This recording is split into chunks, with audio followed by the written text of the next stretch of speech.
എന്റെ വീട്ടിലേക്ക് എന്റെ അനുമതി ഇല്ല, നിങ്ങൾക്ക് ഇറങ്ങാൻ കഴിയും. ഇത് സഹകരണ സ്ഥാപനമാണ്. ഒരു മാധ്യമ പ്രവർത്തകൻ നിങ്ങളുടെ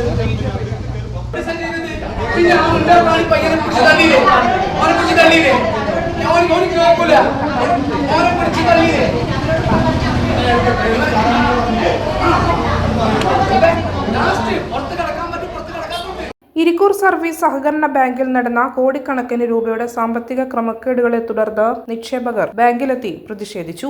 ബാങ്കിന്റെ ഭരണസമിതിയെ പിരിച്ചുവിടുകയും ബാങ്കിന്റെ നിയന്ത്രണം അഡ്മിനിസ്ട്രേറ്റീവ് ഭരണത്തിന് കീഴിലാക്കുകയും ചെയ്തു.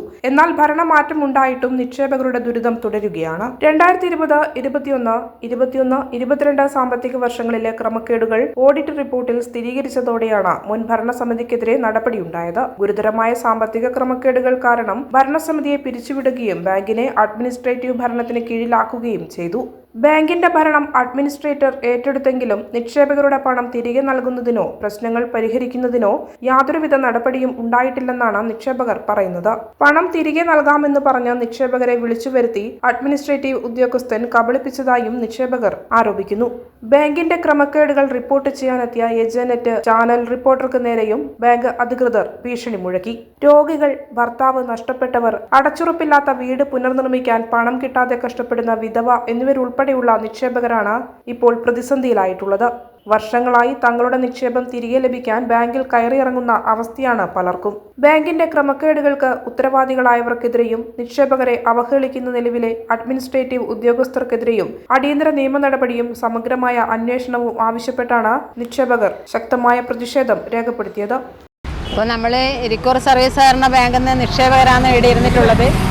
അപ്പോൾ നമ്മളെ ഒരുപാട് പ്രാവശ്യം നമ്മളെ ചർച്ചയ്ക്ക് വേണ്ടിയിട്ട് ഇവർ എടുത്ത അഡ്മിനിസ്ട്രേറ്റീവ് ഭരണക്കാർ അവർ വിളിച്ചിട്ടുണ്ട്. അപ്പോൾ കഴിഞ്ഞ പ്രാവശ്യം ഒരു യോഗം ചേർന്ന സമയത്ത് യോഗമല്ല നമ്മളിവിടെ ഇവർ ബാങ്ക് അടക്കാൻ വിടാണ്ടുള്ള ഒരു സമരം ഉണ്ടേനും. ആ സമയത്ത് CA ഉൾപ്പെടെ ഇവിടെ വന്നിട്ട് ഈ അഡ്മിനിസ്ട്രേറ്റീവ് അവർ പറഞ്ഞെന്ന് പറഞ്ഞാൽ നിങ്ങൾക്ക് 4-ാം തീയതി പൈസ തരുന്നതാണ്. അപ്പോൾ ഇന്ന് 4-ാം തീയതി നമ്മളെല്ലാവരും ഇവിടെ വന്നിട്ടുണ്ട്. അപ്പോൾ അവർ പറയുന്ന പറഞ്ഞാൽ നിങ്ങൾ നമ്മളെപ്പുറം നിന്നിട്ട് നിക്ഷേപകർ ലോണ് പിരിക്കാൻ വേണ്ടിയിട്ട് നമ്മളെപ്പുറം വരണം എന്നാണ് അവർ പറയുന്നത്. അപ്പോൾ അതേതായാലും നമ്മളെ കൊണ്ട് സാരില്ല. നമ്മൾ എത്രയോ പാവപ്പെട്ട ആൾക്കാരാണ് ഇവിടെ ഇരിക്കുന്നവരിൽ. അത്രയും അധ്വാനിച്ചിട്ടുണ്ടാക്കിയ പൈസയാണ് ഒരുപാട്. പിന്നെ ഇപ്പം അവർ പറഞ്ഞ അടിസ്ഥാനത്തിൽ തന്നെ കുറേ ലോണ് ഇവരുടെ നിന്ന് കൊടുത്ത ലോണ് എന്ന് പറഞ്ഞാൽ ഒരു ഇതും ഇല്ല, മാനദണ്ഡവും ഇല്ലാണ്ട് ഒരു രേഖയും ഇല്ലാണ്ടാണ് ലോൺ ഇപ്പം കൊടുത്തിട്ടുള്ളത്. അപ്പോൾ അതെല്ലാം എന്ന് പറഞ്ഞാൽ ഒന്ന് ശരിക്ക് പുനഃപരിശോധനയ്ക്ക് ചെയ്യേണ്ടത് തന്നെയാണ്. പിന്നെ ഇവരിപ്പം പറയുന്ന പറഞ്ഞാൽ നമുക്കിപ്പം ഒന്നും ചെയ്യാം. ഇപ്പം അഡ്മിനിസ്ട്രേറ്റീവ് ഇതിൻ്റെ ഉള്ളിലുണ്ട് ഒരാൾ. അപ്പോൾ അവരെ നമ്മൾ പുറത്തിറങ്ങാൻ വേണ്ടി നമ്മൾ വിടൂല. നമ്മളിത് എന്നാൽ നമുക്ക് ഇന്നൊരു തീരുമാനം ആകുന്നത് വരെ നമ്മളിവിടെ തന്നെ ഇരിക്കും. അത്രയാണ് പറയാനുള്ളത്. ഇരിക്കൂർ ബാങ്കിൽ 40 വർഷക്കാലത്തെ ലോണിൻ്റെ കുടിശ്ശികയുണ്ടെന്നാണ് ഇവർ പറയുന്നത്. ലോൺ എടുത്ത നിരവധി ആളുകളാണ്. എന്നുവെച്ചാൽ ഊരും വേരും ഒരഡ്രസ്സും ഇല്ലാത്ത നിരവധി ആളുകൾക്കാണ് ഈ ബാങ്കിൽ നിന്ന് വായ്പ കൊടുത്തിട്ടുള്ളത്. ഇവിടെ ഭരണസമിതിയുടെ ആളുകൾ അവരുടെ ബന്ധുക്കളുടെ പേരിൽ ലക്ഷക്കണക്കിന് രൂപ വായ്പ എടുത്തിട്ടുണ്ട്.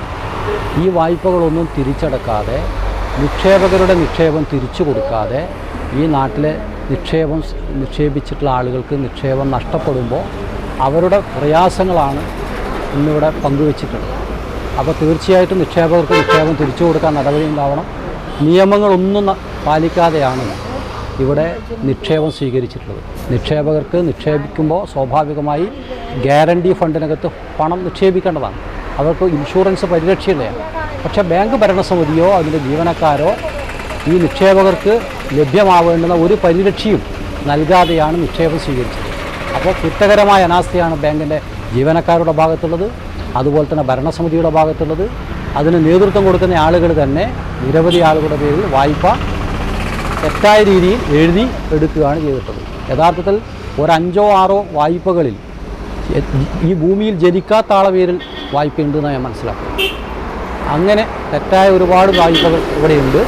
ശരിയായ അന്വേഷണം നടത്തണം, കുറ്റക്കാരുടെ പേരിൽ നടപടി സ്വീകരിക്കണം. ഇതാണ് ഭരണസമിതി. യഥാർത്ഥത്തിൽ ഈ ബാങ്കിലെ ക്രമക്കേട് ഉണ്ടായി എന്ന് ബോധ്യപ്പെട്ടപ്പോൾ തന്നെ ഭരണസമിതി രാജിവെച്ചൊഴിയുകയാണ് ചെയ്തത്. എന്ന് വെച്ചാൽ ഭരണസമിതി അംഗങ്ങൾക്ക് ഉൾപ്പെടെ ഇതിനകത്ത് പങ്കുണ്ട് എന്നുള്ളതുകൊണ്ടാണ് രാജിവെച്ചത്. ഇല്ലെങ്കിൽ ബന്ധപ്പെട്ട ജീവനക്കാരാണ് അഴിമതി നടത്തിയെങ്കിൽ ജീവനക്കാരുടെ പേരിൽ നടപടി സ്വീകരിക്കണമെന്നല്ലേ അവർ ആവശ്യപ്പെടുന്നത്. അതിന് പകരം ഭരണസമിതി രാജിവെച്ചൊഴിയുകയാണ് ചെയ്തത്. അപ്പോൾ ഭരണസമിതിക്ക് കൂടി ഇതിനകത്ത് പങ്കുണ്ട് എന്നുള്ളത് കൊണ്ടാണല്ലോ രാജിവെച്ച് പോയത്. അപ്പോൾ കുറ്റക്കാർ ഭരണസമിതിക്കാർ ഉൾപ്പെടെയാണ്. അവരെ പേരിട്ട് നടപടി സ്വീകരിക്കണം.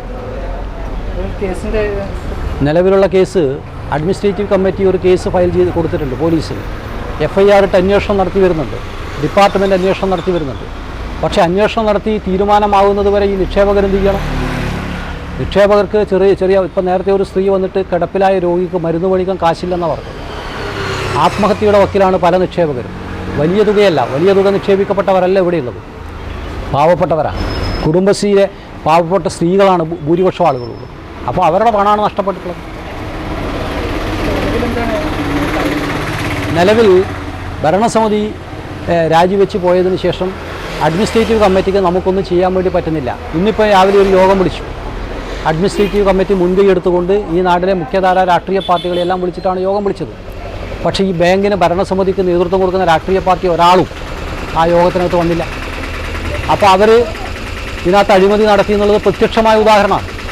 സാധാരണ ഈ പ്രശ്നം പരിഹരിക്കാൻ അവർക്ക് താല്പര്യമുണ്ടെങ്കിൽ നമുക്ക് ആ പ്രശ്നം പരിഹരിക്കാൻ നേതൃത്വപരമായ പങ്ക് എല്ലാവരുടെയും ഭാഗത്തുണ്ടാവണമെന്നല്ലേ അവർ പറയേണ്ടത്. അവർ ഒളിച്ചു കളിക്കുകയാണ് ചെയ്യുന്നത്. എനിക്ക് തുടർ ചികിത്സയ്ക്ക് പൈസയില്ല. എൻ്റെ മോനെ ആക്സിഡൻ്റ് ആയിട്ട് 4 സർജറി കൊണ്ടുവന്നു. ബാംഗ്ലൂർ പഠിക്കാൻ പോയ മോനാണ്. അതിന് 4 സർജറി കഴിച്ചു. വീണ്ടും ഒരു സർജറി വേണമെന്ന് പറയുന്നു. അപ്പോൾ എന്നും എന്തെങ്കിലും തുടർ ചികിത്സയ്ക്ക് പൈസയില്ല.